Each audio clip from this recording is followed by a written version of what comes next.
Discord. Langsung ini. Assalamualaikum warahmatullahi wabarakatuh.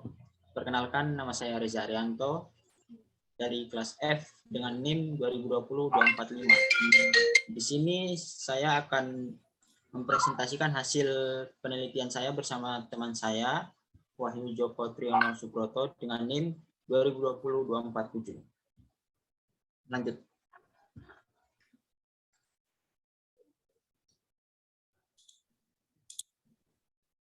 Mulai dari latar belakang. Latar belakang ini dengan berkembangnya teknologi, banyak para pencipta aplikasi sebagai sarana komunikasi dan mengekspresikan diri. Salah satunya sosial media. Sosial media adalah sarana mengekspresikan diri. Tidak heran banyak orang menggunakan berbagai macam sosial media yang beragam. Pada survei kali ini, kami akan menyajikan data sosial media apakah yang sering dikunjungi. Pada survei ini, kami memberikan pilihan sosial media, yaitu Facebook, Twitter, BBM, Instagram, Line, WhatsApp, dan KakaoTalk. Data kami dapatkan dengan cara mengumpulkan data dari 32 orang mahasiswa. Penyajian data menggunakan kuesioner.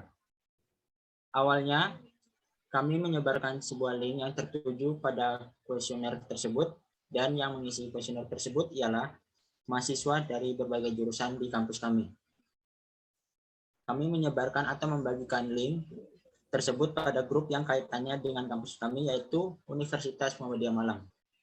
Jadi data yang telah didapat tersebut kami analisis seberapa banyak dan seberapa penting sosial media itu untuk di kalangan mahasiswa ini. Kemudian ada rumusan masalah. Di rumusan masalah ini terdapat 3, yaitu mengenai di antara sosial media yang kami ajukan, sosial media apa yang paling banyak dikunjungi, kemudian alasan mereka memilih aplikasi sosial media tersebut, dan benefit yang didapatkan oleh mahasiswa. Kemudian tujuan, yaitu pertama, melaksanakan tugas yang telah diberikan dari dosen, kemudian jadikan laporan ini untuk pembelajaran bagi pembaca, khususnya kami, dan mengetahui sosial media yang paling banyak digunakan oleh mahasiswa. Oke, lanjut.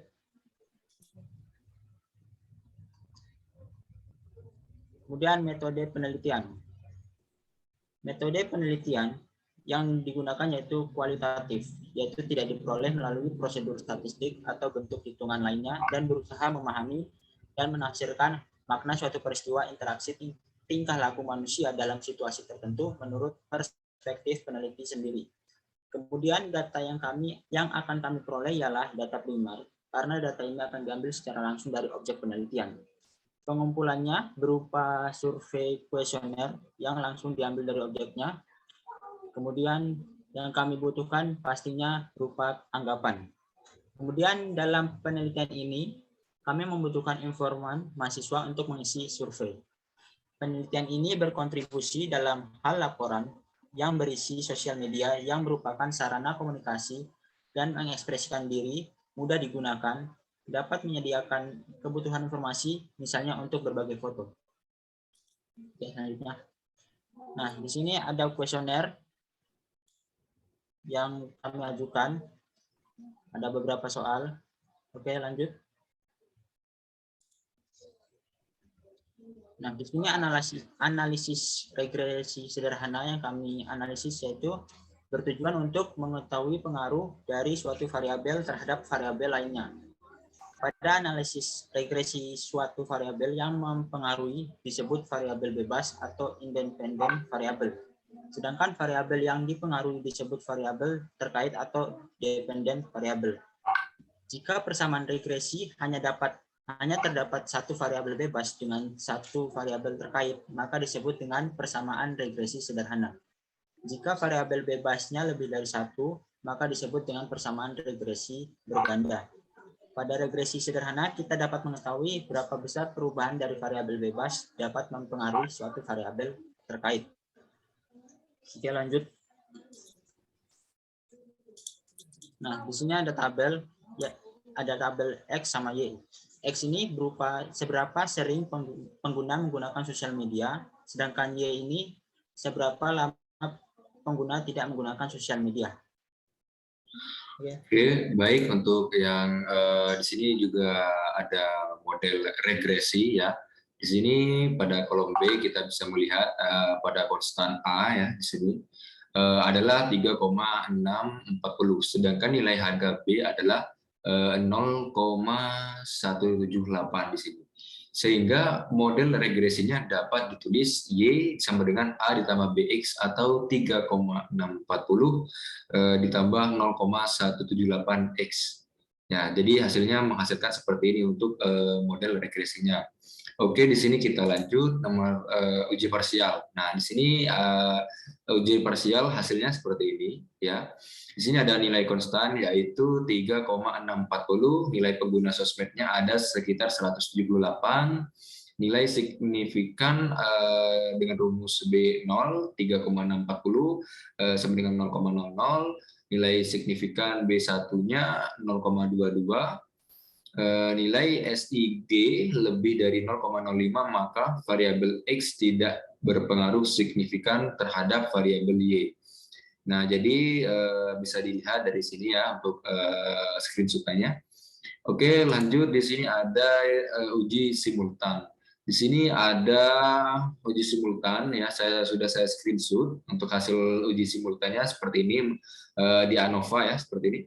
Di sini ada F hitung sama dengan 1,55, nilai SIG-nya yaitu 0,022, nilai SIG lebih dari 0,05, maka model regresi tidak dapat dipakai untuk memprediksi variabel pengguna sosial media. Oke, lalu di sini ada uji kebaikan model. Di sini ada nilai korelasi atau hubungan R ya, di sini. Hubungan R yaitu 0,222 dan R2-nya ini 0,049.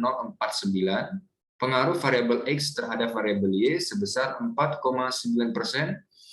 Karena nilai R2 ini lebih kecil 60%. Ya, jadi model ini itu tidak bisa diinterpretasikan seperti itu. Nah, sehingga menghasilkan dari seperti ini uji kebaikan modelnya. Nah, ini sesuai yang sudah di-screenshotkan. Oke, lalu lanjut di bagian codingan. Di sini kelompok kami sudah membuat codingannya seperti ini ya. Nah, ini adalah hasil-hasilnya. Oke ya, seperti ini. Lalu lanjut ke halaman berikutnya. Di sini lanjutan codingannya. Nah, di sini ini adalah pertanyaan yang ada di kuesioner ya, seperti ini. Lalu lanjut di halaman berikutnya yaitu seperti ini untuk codingannya. Nah, ini actual prediction menghasilkan seperti ini.